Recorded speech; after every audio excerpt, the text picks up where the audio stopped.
ইস, কি যে শান্তি লাগতেছে।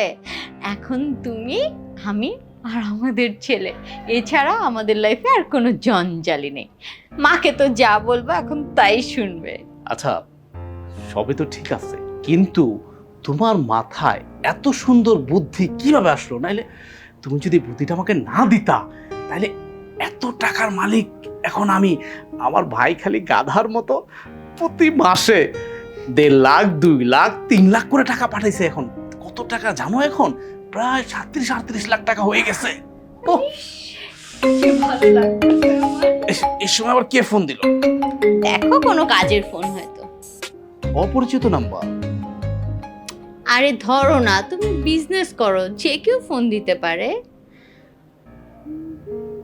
হ্যালো, বাসার?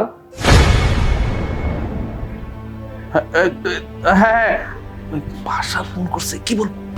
আরে এমনি কথা বলো, কি বলবো? বলতো নাই। সত্যি কথা বলে দাও। আরে সত্যি যেটা সেটাই বলে দাও, এত লুকোচুরির কি আছে?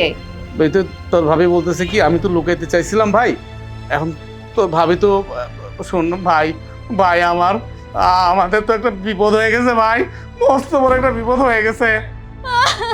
ওই তোর ভাবি কাঁদতেছে। শোন, তোর বউ একটা ছেলের সাথে পালিয়েছে, হ্যাঁ আমাদের ভাস্তিটাও নিয়ে পালিয়েছে ভাই।